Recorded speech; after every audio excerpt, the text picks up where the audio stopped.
Hello and welcome to another segment of Interviews That Matter. I'm your host Mehta. Friends, in this segment we bring those guests who influence our lives. This includes elected officials, policymakers, heads of major organizations and other dignitaries. It is my sincere hope that the knowledge brought in by these guests will help our community. Today we have such guest. He is the presiding officer of the Suffolk County Legislature and is the first African American presiding officer in the Suffolk County's history. His name is Duwayne Gregory. Let's meet Mr. Gregory.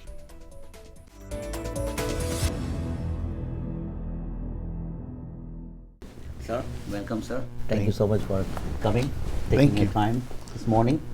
My pleasure. First of all, congratulations for being the presiding officer, the first African American in the Suffolk County's history. Thank you. It's a great opportunity and a humbling experience. Right, and it is not an easy task, but you achieved it. So, our hearty congratulations. Right. It's my predecessor Bill Lindsay was the longest serving presiding officer, and and it was great to work under his mentorship and. And now I'm leading the legislature and finding out all the challenges that exist being the presiding officer. But it's a great opportunity. I have some great colleagues. We all work together and support each other, and always look to improve things for Suffolk County residents. Good. Yeah. So let me ask you. Let me start with your background. So give us your resume. Well. I grew up in Central Islip, in Islip Town. My parents were, just middle class. My father was an auto mechanic. My mother was a nurse that worked for New York State for 30 years. I graduated Central Islip High School in 1987. My brother and I have a twin brother. Not many people know that. Identical twin brother, actually. We got recruited to play soccer at college in North Carolina. And North Carolina Wesleyan College, and then after college, there was a recession in 1991, and it was difficult for college graduates to find work, and I decided to enlist in the military. And my family has a long history in military, so I served in the military for over 5 years. And that was a great experience. And then when I got out, I worked for Rich Schaefer when he was supervisor.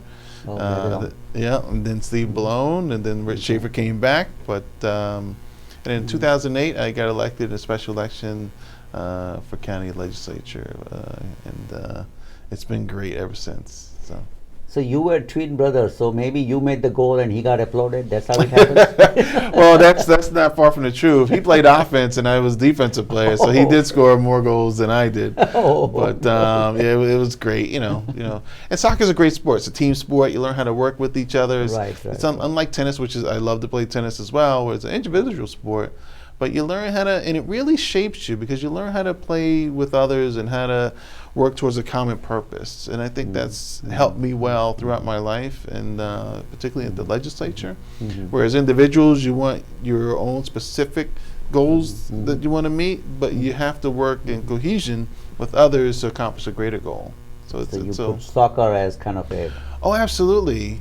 Team sports. I played all types of sports. I was a county... recognized throughout the county, for my efforts in sports, and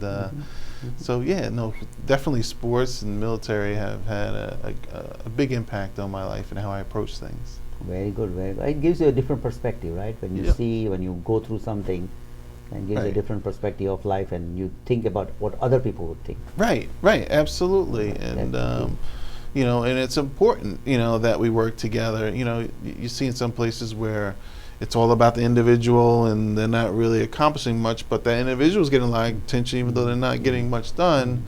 If you really care about helping people, you have to work with others, other colleagues, not only just my colleagues, but the community to get things done. And it's important to have that teamwork, team aspect. Agreed. So,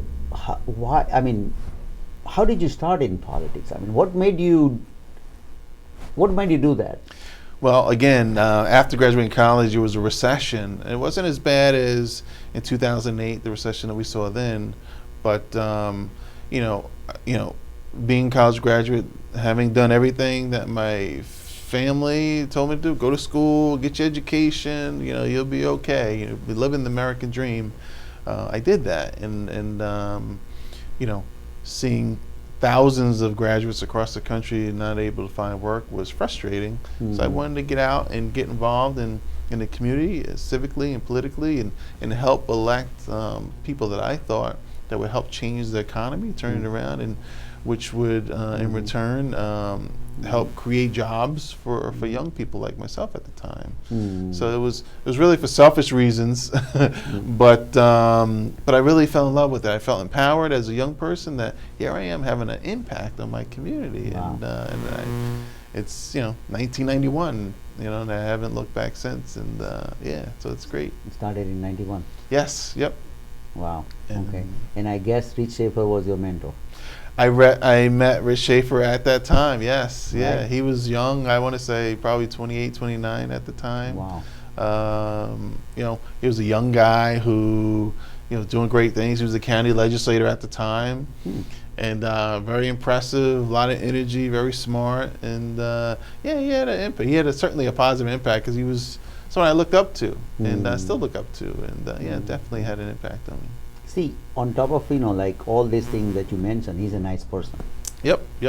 That is the key thing. I mean, Right. So he had been in the show, and I know him for a long time, and he's a very nice person. On Yeah. top of all other things that you mentioned. Yeah, and he's a person that I think universally people like. Right, Whether it's right. not partisan, Republicans, Right, Democrats, right. they all like him because but one, he treats you with respect, and he gives everyone, a fair shot and an opportunity to be heard. He's not, overly partisan in that way like some others will be. And I think that's earned him a lot of respect because of his approach. So you won the special election first as a legislator, Yes. right? And then you had to go to the real election, Yes. right? So how did you feel about winning the first? What was your first day of legislature, like after you won the first election? Well, it was interesting. I remember a meeting. The election was in July, and my first meeting was August 3rd of 2008. Right. Being sworn in, and I remember meeting in Bill's office, and he gave me my legislative pen, and he says, "I'm going to make you chair of the Budget and Finance Committee." Oh yeah. Yeah.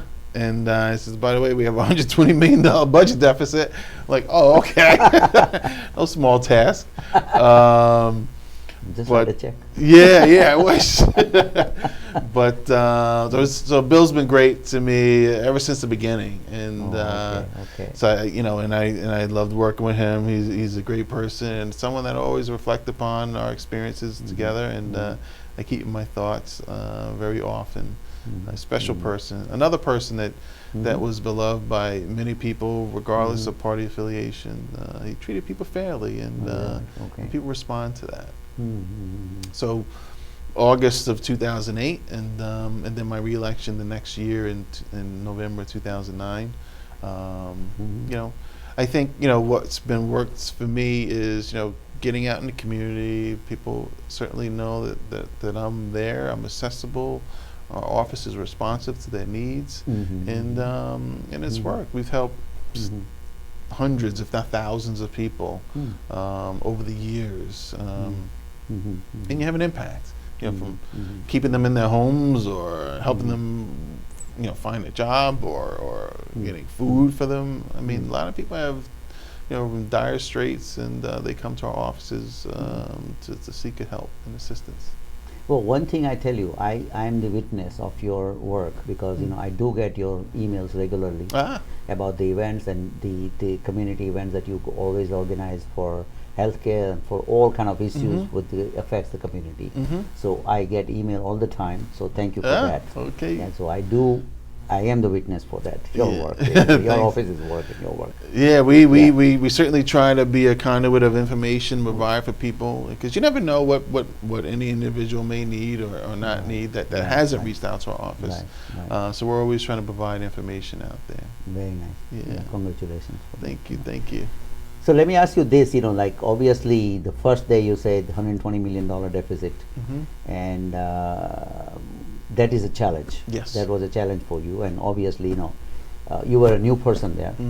And so what actions that you have taken to kind of, work on that deficit? Well, we've done a lot. We have consolidated offices. We've cut back on our expenses. We've unfortunately, we had some layoffs, probably about 1,000 layoffs through layoffs and attrition, and those types of difficult decisions. We've privatized our health centers to a not-for-profit corporation, saving us millions of dollars. So we've made those tough decisions that we felt were necessary, but maintain the critical services that we provide. Right. And in some instances, particularly with our health centers, we've even improved services.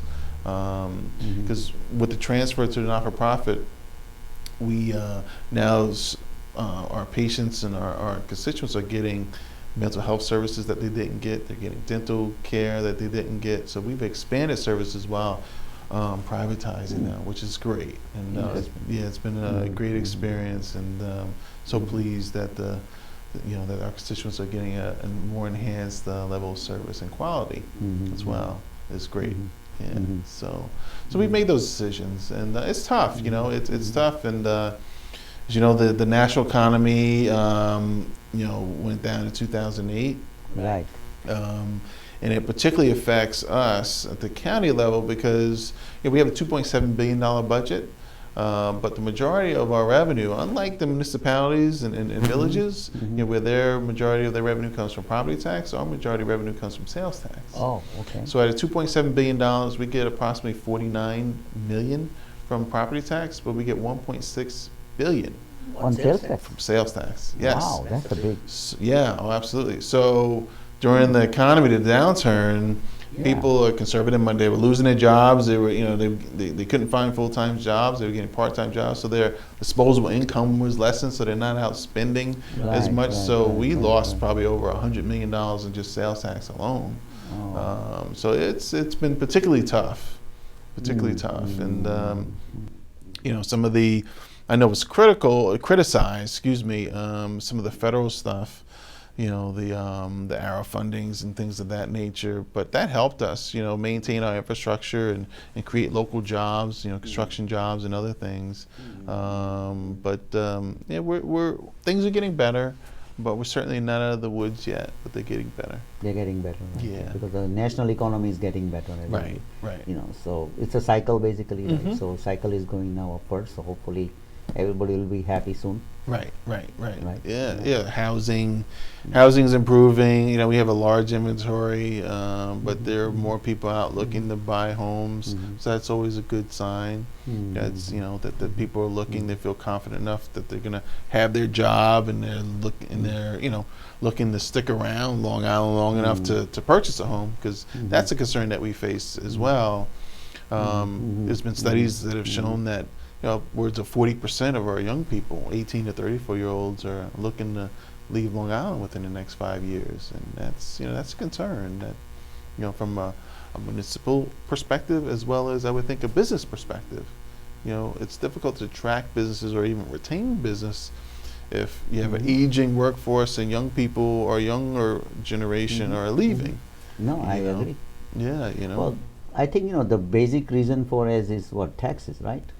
Well, that's one of the concerns that you hear repeatedly is taxes, but also affordability. It's difficult for a recent college graduate with student loan debt to come out and purchase a home where they're going to pay $10,000, $20,000 in taxes. $400,000 home. Not many young people are going to do that, so they're looking to rent. Right. So you hear about a lot of transit-oriented developments that are like Ronkonkoma Hub and Winans Rising and others that are targeting these rentals for our young professionals, so to make it more affordable for them to stay here. Plus, young people want their life, right? Basically the life of today's life, right? For example, they don't want boring life. Right. They want to work, and they want to also have excitement. Right. Yeah, they want the excitement, and Right. and that's something as well. I forgot to mention Heartland, Right. And in Renaissance and others. There's a few projects out there that are trying to create an atmosphere where young people want to, that's vibrant and will keep them there. They can. They obviously can live, but go to a restaurant, and eat, or a local pub, and Right. do karaoke or something like that. Something vibrant like they have in New York City. That's a challenge, and our public transportation system. We have to expand that, which will make it more accessible for people. So we have some challenges, and we're trying to face them as much as possible. But it takes time to do that. We can't turn it overnight. So it's a Long Island wide problem. It's not only for the Suffolk County, really, because Nassau County has similar issues, right? So what do you think in your mind that how can, like for example, the county governments, Suffolk and Nassau, has certain ways they can do certain things, but then they have to also get involved other organizations, which is really kind of it has to be a cohesive effort in order to improve the environment for young people to stay. Like I was in San Francisco, right, last week, and I mean it's all young people there all the time, everybody. And there are so many young people, a lot of activity for young people. One of the challenges, it's a regional challenge, but Nassau is the infrastructure, I should say, to handle it in a better way. And I say that only because, when you talk about housing development projects, transit-oriented development projects like Winans Rising and Ronkonkoma Hub, it's critical that they have sewers to support that, because you can't do that on cesspools, that type of density. And Nassau is 98% sewered, where Suffolk is 30% sewered. So one of the challenges is, finding the resources to sewer these areas so that you can have these type of developments, create them where, the private sector, industry, and developers will come in and invest their dollars. But you're right, there has to be a change in approach. And kind of thought process, right? Because some of the resistance that we've seen is local communities and civic groups saying, we don't want to be New York City, and we want to have our sprawling suburban neighborhoods, and we don't want high density projects, even in concentrated and focused areas like our downtown. They don't want them. So there has to be a continuous dialogue on how we can come together with and find ideas to break down these notions that we're changing our community, but at the same time reaching our achieving and working towards meeting our needs. And that's being done. You see now, it's almost a standard practice where if a developer goes in and is promoting a project of his or hers, that they work with a PR firm. They're doing outreach into the community, try to get the community to buy in, because you don't want to invest millions of dollars to put a plan together, and then the community is not on board, and it just it doesn't go anywhere. So it's important to get the community on board right early as possible. So more important is education, right? Basically, right? That's a key for everybody. And everything is changing now. So if, let's say, for example, as you mentioned, 40% of the young people, they want to move out, or they want to stay in somewhere else, like other places, then who's going to buy your home? Right. Yeah, they're right, exactly. Are you going to pay your taxes? Right, like exactly. Those are the key questions. And it's you hear the story, more often than you should, where young people, they go to a wedding. There was I remember going to a wedding. They must have spent $60,000, $80,000 on this wedding, Oh. And then the couple, and they got married, lovely couple, Right. and then they went to live in his parents' basement.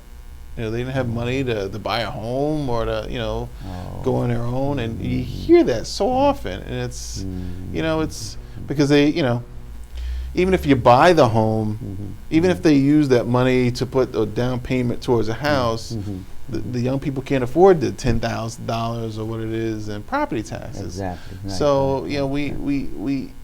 we have to find a way to address that need. And young people want housing, and they want to be in communities that they feel comfortable in, that are exciting and vibrant, and so we have to work towards that together to achieve that goal. So, like when you talk about property taxes, which are very high in Long Island, Nassau and Suffolk both. Suffolk is less, but Nassau is a lot more. Right.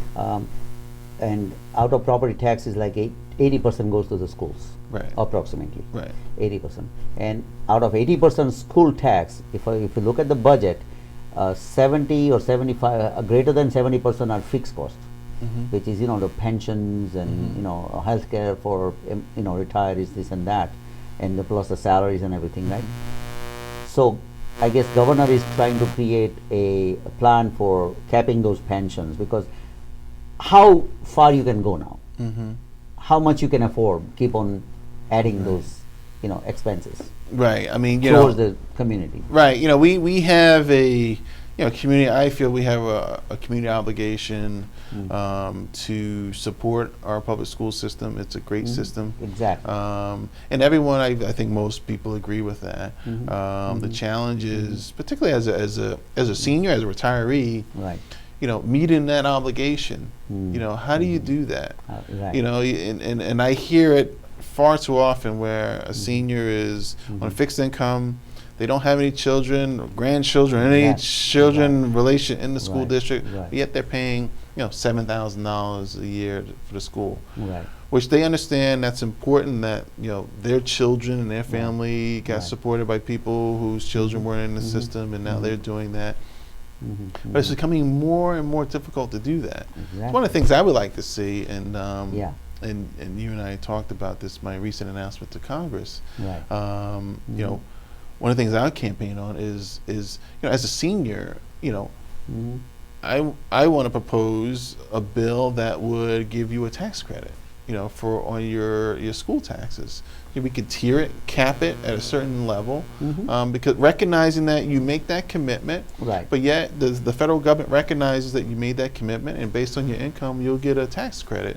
So you can get that money back. You're supporting the system, which is important, but you're also being recognized that you're on a fixed income, and those monies will come back to you, depending on your income. And I think that's critical, that we do something like that. I think that's a great idea.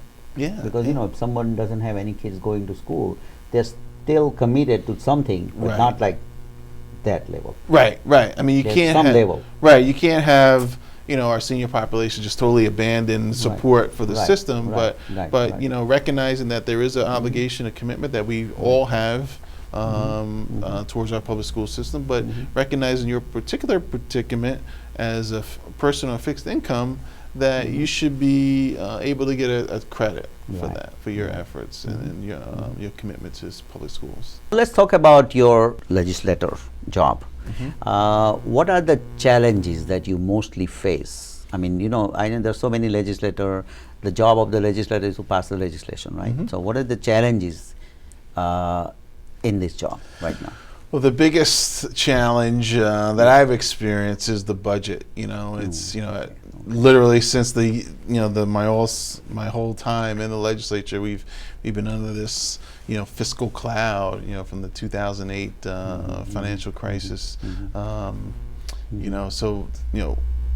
having $120 million budget deficit, a $500 million budget deficit, and whether it be layoffs and through attrition or retirement incentives, a whole host of things. It's all been geared around the financial and fiscal challenges that we've had. So that's the biggest thing that we faced. The budget is the biggest. Yeah, by far by the far, biggest. Legislation. we need 10 votes to pass a bill, and it's always, On a you party always line? have to, partner and get your colleagues to support that. That's always going to be there regardless of what the fiscal climate is. What I try to do is, obviously as a legislator that represents a specific district, look out for the needs and concerns of my constituents. But I also always try to keep in mind a regional perspective, and if something's important, not necessarily particularly important to my community, but more important to the region or even some other area within the region. I've tend to have supported that, and it's important that we do that, and not just look in our own community. Right. Yeah, regional is more important. I think, Right. Oh, That absolutely. because it affects everybody. Right. Obviously, you got elected from your region, so. Right. Yeah, and we, and sometimes it's a challenge. We have to keep that in mind that we are Suffolk County legislators, not legislators for the specific area and towns that we're in. Like the environment, for instance. Right. My community is about 98% developed. We don't have much open space, but recognizing that on the east end that there are many, concerns about preserving open space, whether it's preserving and maintaining our farmland or preserving open space for to preserve our aquifer and things of that nature. It's I've always tended to support that. So yeah. Now let me ask you this: that Governor Cuomo has announced 30% goal for the women and minority-owned businesses, and what is the county, Suffolk County, is doing right now in order to match that or to come close?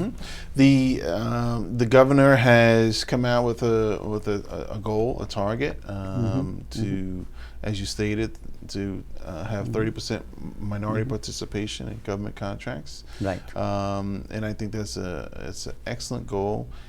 For all of us as a community to thrive, everyone that possible should be participating in the process, and to not have the diversity in our procurement is frustrating and disturbing, and it's certainly something that should be worked on. In Suffolk County, we're actually working on an RFP to do a needs assessment of what those goals should be and how we get there. Okay. And it's important that we do that, because it's we have the state goal, but there are others. I've asked them even to include veteran-owned businesses, but in order to do that, we can't say let's make a 10% goal that we have veteran-owned business when we don't have the capacity to meet that goal. Right. So we're trying to do it in a smart way, but we're certainly focused on having minority and women-owned businesses participate into the full capacity of the objective. Right, and see, once Suffolk County or the Long Island meets these goals, then obviously the state also, we have opportunity for states also at the state business. Right, because state also is a big money. Right. Well, what the state has said that for monies that you receive from the state, you have to meet this goal. Okay. I mean, the municipalities, the counties could say, well, we don't want to meet that goal, but they're going to lose state funding. Oh, is that right? Yeah. Oh, yeah. Okay. Oh, yeah. Yep. Okay. So it's that's the incentive. So state-funded project has to meet this goal. Yes. And what are those state-funded projects? That's the generality. It could be monies for roads, for for health centers, for medical services. I mean, there's a host of areas that we receive state funding. Yeah. Okay. That's good to know for our viewers too, because then you know where the money is coming from, so you know what goals should be. Yep. So what are your chances of getting some business? Right. Yep. Yeah. So the important thing is to get the word out. Have events where you're promoting this objective and the goal to inform people, because I think part of the problem is people just don't know the process and how to go about it. Yeah, yeah, there's someone intimidated too, because government can be bureaucratic and how to do that, and, and I've heard some also the challenges of bonding, but there's ways around it. There's organizations that help with bonding, so there are ways to get more full participation. I was the vice chairman of the Suffolk County Coalition of Minority Businesses, a long time back under Patrick Halpin's, and we used to have the all the minority businesses, like we used to meet every month or whatever. We used to have events and all that. So I guess that has not continued. So obviously that's something that you should consider. Right. Doing that. Yeah, we that is something that we are considering. What you'll find out about me is I like to bring people together, and create a dialogue, and it's important that we have those networking type events. There's a women's group that does meet on a regular basis, but we don't have the minority businesses that do that. It used to be run through our Office of Minority Affairs, so it's we have to reapproach that and strengthen it, and sometimes it's work for different committees to keep them together. You got to have the focus, so you have to have the personnel, the staff, to continuously work to keep that dialogue ongoing, and because if not, people get busy. Small business owners, or they, you hear them. They say, "Well, all I need to do is attend another meeting. I got to run my business. Exactly. So you got to make it effective and productive for them, and then they'll want to participate. Yep, provide value. Otherwise, no good. Yep, absolutely. Yep. So we had Michael Garner here. He's the head of MTA's minority-owned business. He has done excellent job on achieving that goal for the governor. Right. So he's doing very good, by the way. Right. Yeah, he invited me to an event that they had with MTA at the Dennison building. Right. And we had, we must have had 80 plus businesses that came there. Women-owned, minority-owned businesses. They were interested in signing up on what they had to offer. And we're looking to do another event in Riverhead sometime soon. Oh yeah. Okay. Good. Yeah. Let me know if there is any way I can help. Okay. Sure. Yeah. Please. Now let's talk about your major announcement. Okay. So you have made an announcement you're going to run for Congress, and you already mentioned one of the major goal of providing some kind of a credit to seniors for the property tax credit. What prompted you to make this decision? Well, it's it wasn't easy. Some people say, oh, it'd be nice to be called a congressman and all that stuff. And people that know me know that I'm not into titles. I really am into how you can effectively and positively impact people's lives. And I'm from this community. I've lived in this community.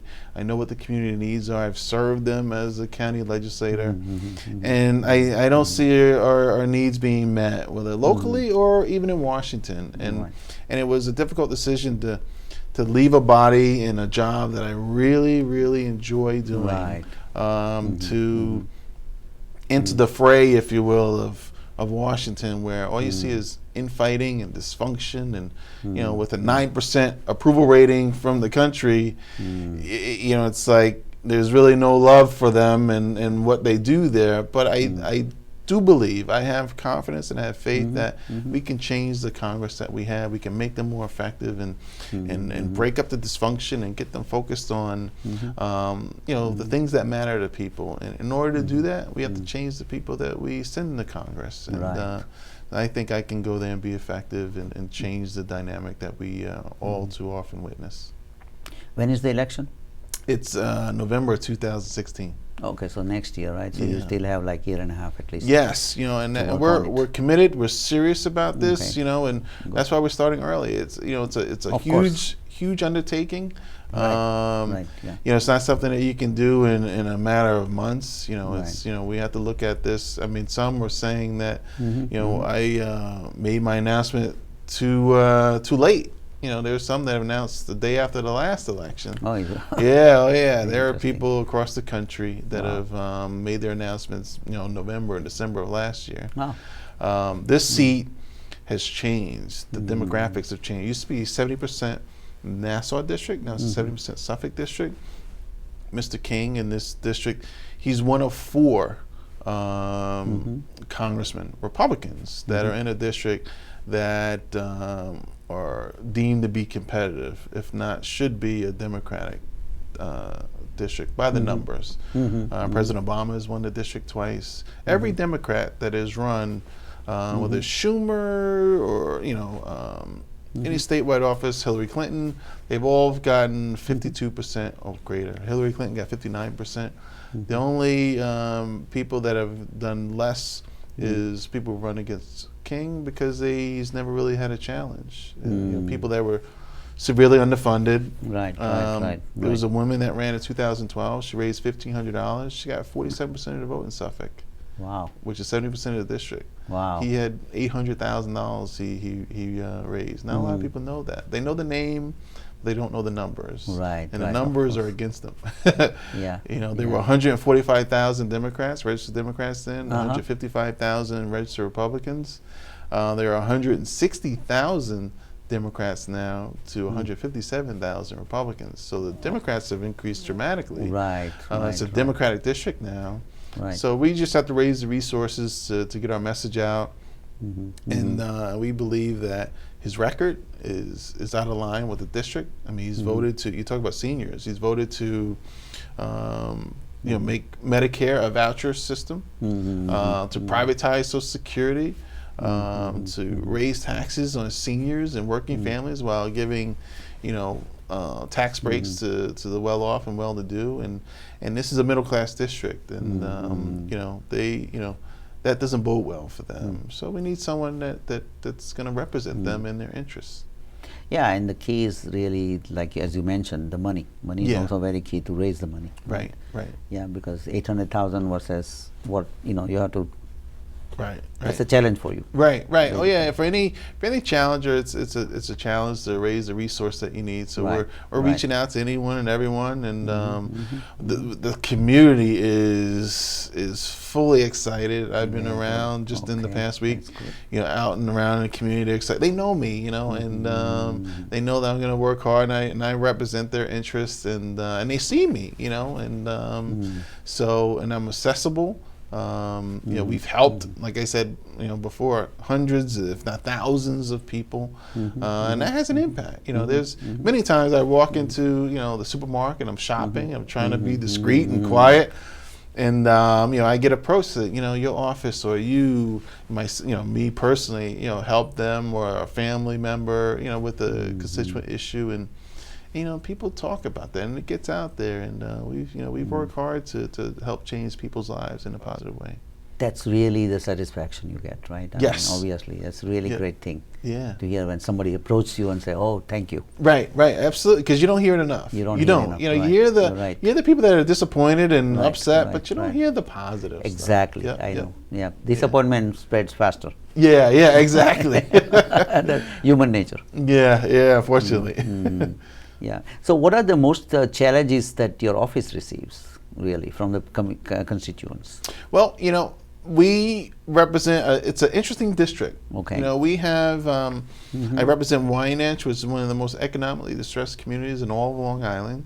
But then some of the areas that I represent, homes are going for $900, $1 million, $1 million, $1 million plus dollars. Annual incomes of a couple $100,000. So we have an ethnically diverse community. We have a economically diverse community. But we often hear our challenges that we deal with are people who are, need of social services or on social services, for housing, or they need, they need food, all those things that, that just tear your heart out and just make you wish that you can just have a magic wand and change things for them. So a lot of people in dire straits, and we work very hard to deal with them and try to help them as best we can and advocate for them as best we can. And it's very fulfilling, but it's also it's saddening too to see people in some of the conditions that we see them in. So any of the viewers, the viewers of this show is mostly from South Asia. People from South Asia. So what are the, they can approach your office if they are in that district for what issues they can approach and what issues they cannot, or you can do something. Well, the county, we have a wide array of yeah. issues that we deal with. We oversee the police department, the health department, Department of Consumer Affairs. We have a local, as I mentioned, Department of Social Services. Right. Civil service. Someone's looking for a job. And we have a great Department of Civil Service that helps people with the resumes and things of that nature. The community college, we oversee their budget, we work with them. So we have constituents that are working to get into the community college, and we listen to them. We just held a forum on Pell Grants because the federal government is looking to cut Pell Grants, which go to moderate to low income students. Right. So it's going to affect accessibility, for the students that we need to go there. Right. Education is the great equalizer. It's the one vehicle that we know helps people towards upward economic mobility. Of course, yeah. And if we can't, if we have less people going to college, the less opportunity and less upward mobility there's going to be. So we had held the forum to hear that. We, veterans. I was surprised. Veterans with the GI Bill. Some of them were almost homeless. Oh my goodness. But the Pell Grant is what's saving them and giving them the opportunity to go to school. I mean, it was really heart-wrenching stories that we heard, and so we took a lot of testimony. We had 2 hearings, and we're going to be urging Congress and our federal representatives to heed to the concerns and the voices that we heard, and not cut the Pell Grants as well as the other funding. I mean, we focus on Pell Grants, but it's really all the funding, college work programs and loan programs that are under attack, if you will. Any final message to the viewers of this show? Well, I want to thank you for the opportunity to come before you, and it's always a pleasure to discuss what we do and how we've had an impact, and I hope people get the opportunity to follow the campaign as it proceeds forward. They can go to DuwayneGregory.com. That's DuwayneGregory.com, and to look out that our campaign as things move forward, and we're going to be out there. We're fighting for everyday Americans, and one thing that they can be rest assured is that I'm on their side. How can they help you? Anyone? Well, they can reach out to us and go to my website, DuwayneGregory.com, sign up for our emails, and let us know if you want to volunteer, and if you want to contribute. They can make a contribution at DuwayneGregory.com as well. We certainly never turn away a donation and resources. It costs a lot of money to advertise and the campaign and to get our message out. Right. We're going against a comment who's been there for a generation. Right. And Congress has steadily gotten worse, and you can't be a part of the solution if you've been a part of the problem. And we're looking for new leadership, and hope to be that new voice for our country and in the 2nd District. Well, all the best to you. Great, thank you. And thank you so much for your time. Oh, my pleasure. Thank you so much for joining us today. If you have any questions, comments, you can email me at rajmitv@gmail.com. That's again rajmitv@gmail.com. You can watch our prior shows on YouTube at youtube.com/Infosys International.